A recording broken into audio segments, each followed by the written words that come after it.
You're listening to a Frequency Podcast Network production in association with City News.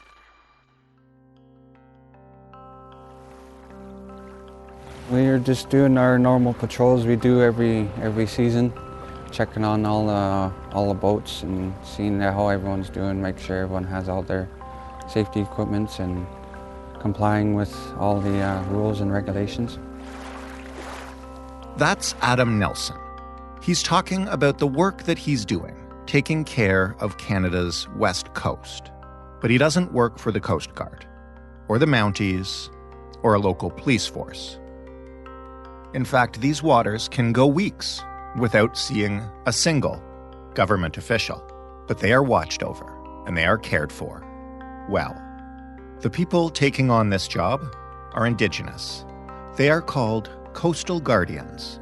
And although some of them may have powers to issue tickets, for instance, it's more apt to think of them as stewards of the land, their land. This is a centuries-old practice, but only recently has it been formalized with approval and funding from the government. It's a unique approach, and it's slowly making its way to First Nations across the country. So who are these coastal guardians patrolling the West Coast? What do they do, and why are they so needed? Is this a forward leap in terms of handing control of the land back to the people who have long called it home? Or is it another way for the government to outsource a job that they should be doing? How is this approach different from what these waters and forests have seen in the past? I'm glad that this is ongoing, and I'm glad that it's growing even more, because we are the protectors of the land and sea, of the resources of the land and sea, and that is very important for our people.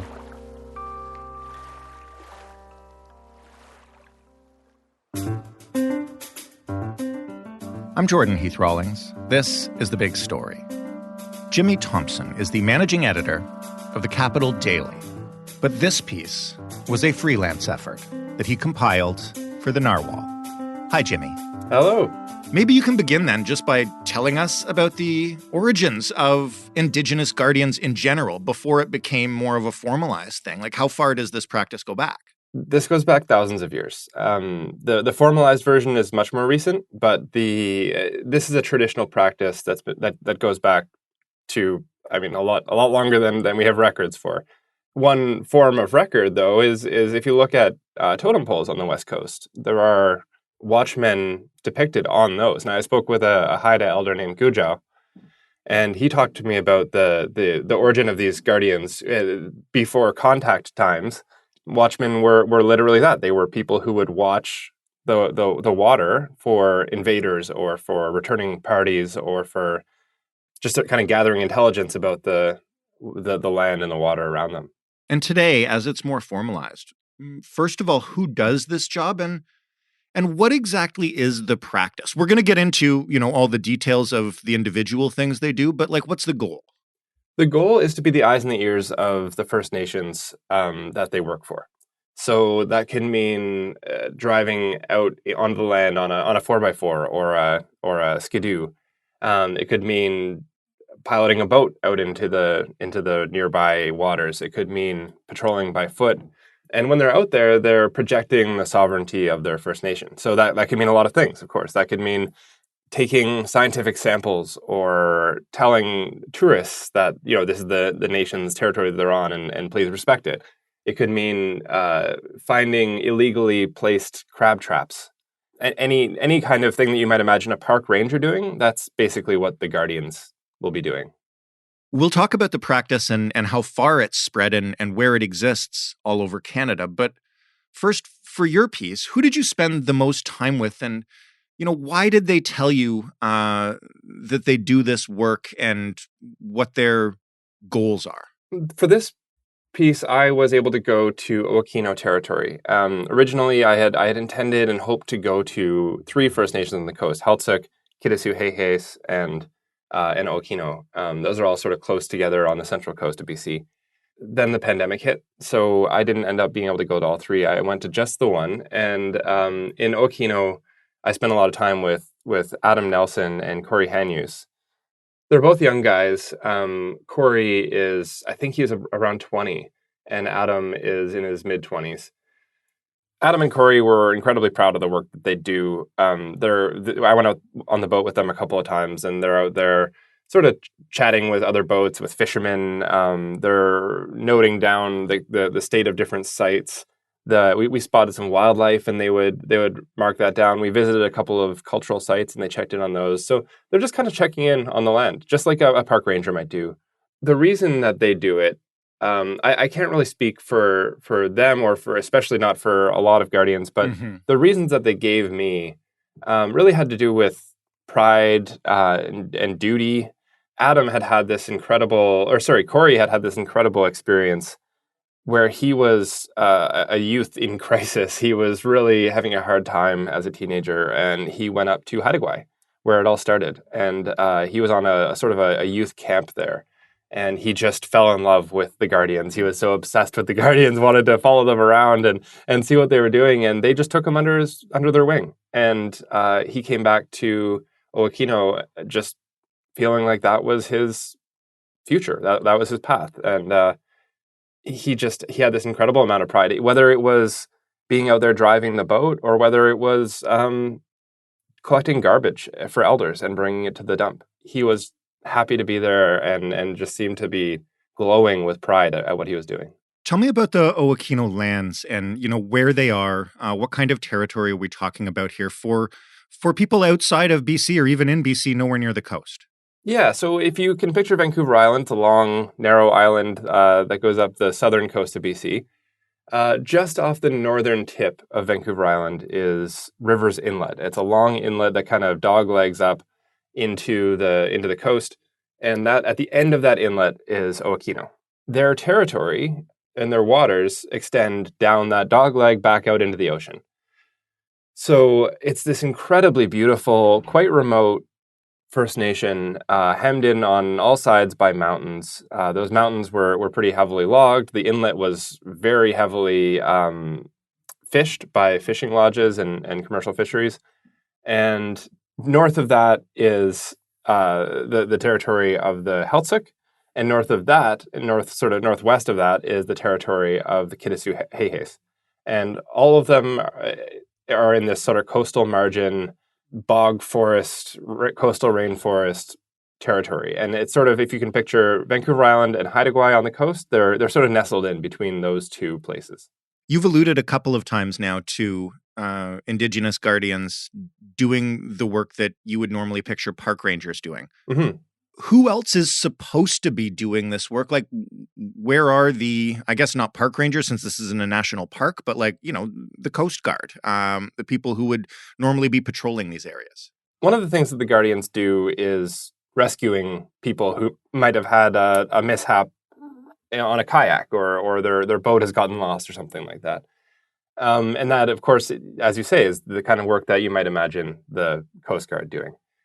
But it's incredibly complicated and almost endless coastline. If you imagine all these inlets, all the islands, all the straits and passages, it's a very complex and endless coast. So the First Nations, they're right there. They know, first of all, they know that area, but also they're there. The Coast Guard does not have the resources or the manpower to patrol every single nook and cranny of the coast. It's not even really reasonable to expect them to, in fact. They have boats in Bella Coola, they have boats in Port Hardy, they have boats in Bella Bella, and then they patrol with their bigger, these sort of 43-meter long Coast Guard ships that you can probably picture in your head. But they can't be expected to be everywhere at once. And so the Guardians are really filling in that gap that is left by the absence of federal and provincial governments. Tell me about the times when having a Guardian at hand when Coast Guard is nowhere around can make a difference. Yeah, this is something that comes up again and again and again when you speak with Guardians and with people in First Nations that have Guardians. I was speaking with this carver, George Johnson, someone that I had met a number of years ago, and went and visited him in his carving shack in Okino when I was there. He's just a lovely, lovely man. He was going upriver one day to get some wood. He's a carver, obviously, so he had gotten a contract to do some carving, and he knew exactly where to go and what kind of wood he wanted. So he was coming back with his load. Came around the kind of the jetty, not really a jetty, but like the floating dock on the river, and his boat got caught in a line and immediately started sinking. Like there was, he said he turned around and suddenly the back of his boat is underwater. So he had no time at all to react, and was suddenly in this very freezing cold water floating downstream. And it's late at night, or not late at night, sorry, it's after sunset. And so he is kind of disoriented. He's floating down the river. He jams his arm into a jerry can, and that's the only thing that keeps him afloat. And he can hear people who had sort of seen what was happening, and they're running down the bank of the river trying to help him, but there's not much they can do. And if you can imagine trying to call the Coast Guard dispatch in Bella Bella, which is maybe 50, 60 kilometers away, so maybe an hour by fast boat, it's just not going to happen. They can't get there in time. And so he did manage to get to shore on his own, but the Guardians were right there, and they were the ones who got him medical help and who would have been the ones to rescue him had he not been able to get himself to shore. I've heard of kayakers who have capsized. I've heard of body recoveries, unfortunately. The Guardians are the ones who are there in the community, and they can respond when disaster hits. I'm trying to understand how formalized these jobs are, and how much or how little, I guess, they vary from First Nation to First Nation. Like, do they have official duties, official territory? What is this job on paper? They do have official duties. You have uniforms and they have training. And in fact, the government, the Canadian government, is part of delivering that training. They partner with these First Nations. Okay. And help them get the training that they need in, for example, boat driving or emergency response. So yeah, the Guardian's job, it's a real job. It's a real career that you can move through, that you can get trained in and get paid for, just like anything else. What kind of power do they have? You mentioned, just as an example, crab traps that should not be planted in a certain place. Can they arrest people, ticket people, just remove the traps? Like, how do they compare to a member of the Coast Guard? Well, a good example is the crab traps. I spoke with Doug Niesloss. He's the resource conservation person at Kitasoo Heiheis First Nation. They're actually working on a pilot project. They have a pilot project on the go with the government where they have been effectively deputized to issue tickets, to have the same kind of power, enforcement power, as a park ranger might or a DFO officer might, just in the sense of being able to issue tickets or confiscate gear, because there's a lot of illegal fishing that happens in their territory. So that's something that has been talked about in a lot of different Guardian programs. I know that when I was in Bella Coola a number of years ago, talking to their Guardians, they were also pushing for that for themselves. And in other places in the north especially, the Guardians are working with Parks Canada very closely, and they're effectively taking on the role of Parks Canada staff in places like Daidenenene National Park in Northwest Territories. I'm going to try to ask this question in a sensitive way. We've talked a lot on this program about resources that various levels of government allocate for First Nations and Indigenous communities to police themselves, to protect themselves, protect their land, etc. Often we're told that it's nowhere close to enough. And this program sounds amazing, and like some of the work you describe going on is amazing. You could look at it from the other side and see this as the Canadian government outsourcing something it should be doing for First Nations communities to the communities themselves, and perhaps not paying as much for it. I think I disagree with that take. Well, it's not a take. I'm just asking the question. Sure. I disagree with that framing, I think, because what it really is bringing the jobs that we might imagine sending some person from Toronto or Vancouver up to do, for example, checking on crab traps, and then saying to these First Nations on the coast, what's your priority, and where do you want to allocate your resources, and we'll support you in doing that. But is illegal crab trapping really important to you? Okay, then here's the training you might need, or the authority you might need to enforce the rules that your First Nation has around illegal crab fishing. Right. In doing so, they're also saving the government a lot of money, sure, but it seems like a better use of resources, in my opinion, to have people who are already there taking on those responsibilities. Another thing that they can do, which is really fascinating growth in the science field right now, is something called eDNA. And I don't know if it's something that you've spoken about on the show before. It is not. Explain it to us. Yeah, I mean, I don't know why this would be a thing that would make it onto this show, but I think it's a really cool development in science, which is effectively the ability to take a sample of water and send it to a lab somewhere, and then they can examine that water for DNA that might be present in it. So you can get you can get an estimate of what fish are there, or what mammals have even passed through that stream. It's incredibly powerful technology, and most importantly, it means that you don't need to be there to see the fish. You don't need to, put a electrofishing gear in the water and count the fish that come up to the surface or whatever. You can just take a sample of water and then use that to get a representation of what's actually out there. So that means that people who maybe don't have that level of training can still be extremely useful in conservation science. So that's being done by a lot of Guardians programs. What happens to all the data they gather, from the eDNA stuff and the scientific research to, data on illegal fishing or what's going on off the coast? I imagine each First Nation keeps their own, but then the rest, goes to the government to a central database. Like how transparent is the stuff that we're gathering out there?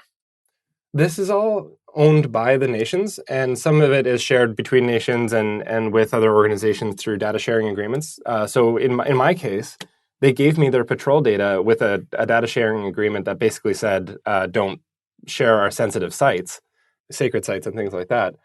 But they gave me all of this data, which is incredible. I went to DFO and I went to the Coast Guard to ask for that same data. Where are you patrolling? How often are you going? Who's going out there? What are you doing? And they laughed at me. They basically imagine a federal government or provincial government even just handing over data from their patrol. It just doesn't. In Canada, we're so far from that. Yeah.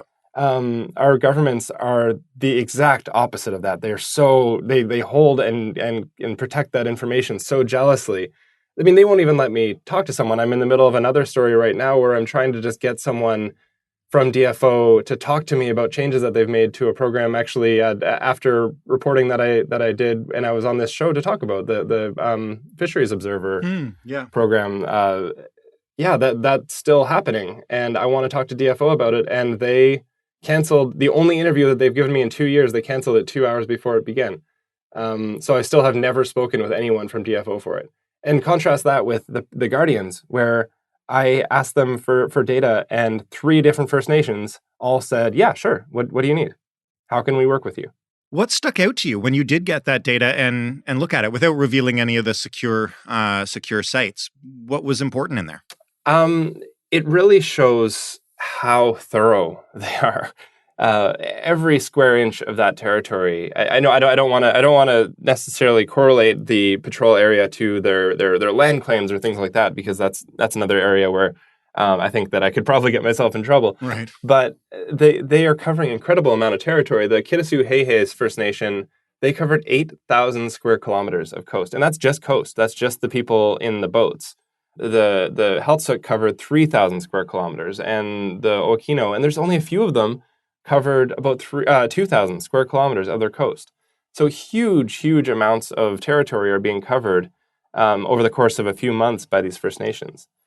And that's not counting the patrols they're doing inland. I know that for example, in Bella Coola, they have huge levels of land-based patrols where they're going and chasing grizzly bears out of the community in the middle of the night, and they're patrolling for fishery stuff upriver and all kinds of stuff. So there's a ton more than what I even got through that data. What's the future of this program and programs like it? You mentioned there's potential for it to expand to other First Nations, and it already has. It seems like there's a bigger vision at play here.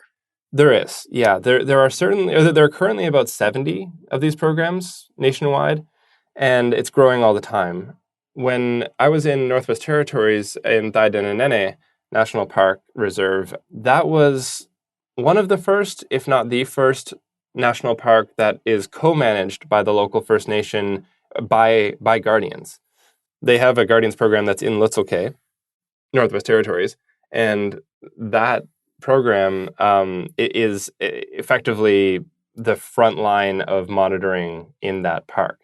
That's happening more and more across the country, up in the Arctic especially, where it's really hard to get people. When I spoke with Catherine McKenna, the former environment minister, about this, she said she doesn't see any new parks being created without First Nations co-management, which is a huge sea change. If you imagine Wood Buffalo National Park, for example, in northern Alberta, that national park was created by forcibly displacing First Nations people and Métis people. There are stories about cabins being burned behind them as they were escorted off the land. So incredibly traumatic and needless. Now we have parks that are being created specifically in the opposite direction, where First Nations are being brought in to manage it, to be the front line of conservation in those parks. That, I think, is one of the key parts of the future. That's only the parks part of it. There's also just remote places that are being stewarded more and more by First Nations guardians. The Guardians that you met and spoke to, do they want an increase of the kind of state power we talked about earlier, the potential to issue tickets and seize equipment and that kind of stuff? Or do they prefer to steward the lands in a different way? Like, if they could have more from the government, what form would that take? I can't really speak for them again, but I could say that when I spoke with the Guardians in Bella Coola, they were very eager to have that sort of state power handed over to them, because why not? They're the ones who are there. Mm-hmm. They're wearing the uniform, and they're the ones talking to the fishermen. For example, if they can't have that enforcement power, if they can't have that power of the state to issue a ticket, for example, it's a lot harder for them to project that power.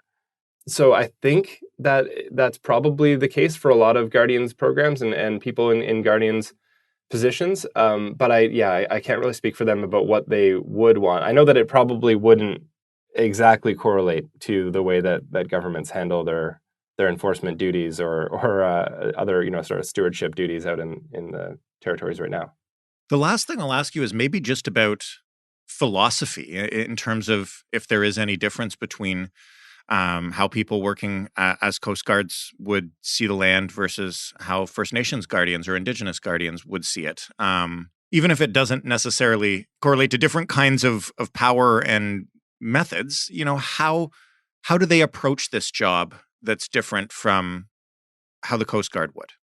I've been on Coast Guard ships and spoken with a lot of people who work in Coast Guard jobs, and I know that they love being out on the sea. They love being out on the territory, and they have a lot of respect for the land that they're working on. So I don't want to suggest that that's not present for them. Sure. But I think that it's different when it's your First Nations territory and you've grown up there and you've learned from the people in your life and the people in your community about this or that site.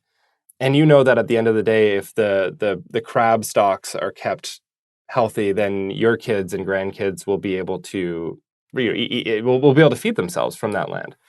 I think that's the big difference, is the ownership and the feeling of belonging on that land. When you're visiting there as a member of the Coast Guard or maybe a BC Parks Patrol, I don't think it would be hard to have that same sense of ownership, even if you feel the same love and the same duty to protect it. And so I think that the people who are working for Canadian governments really do value the protection that they're doing. It's just hard to imagine that they have the exact same connection. Jimmy, thank you so much for this. Really fascinating. Thanks so much. Jimmy Thompson, writing for The Narwhal. That was The Big Story. For more from us, head to thebigstorypodcast.ca. Find us on Twitter at TheBigStoryFPN. Talk to us anytime via email, thebigstorypodcast, all one word, at rci.rogers.com. And of course, you can find us in every single podcast player. You pick one. You listen to us there. Like us, rate us, review us, tell your friends. Whatever you want to do, we appreciate any sort of organic promotion. Thanks for listening. I'm Jordan Heath Rawlings. We'll talk tomorrow.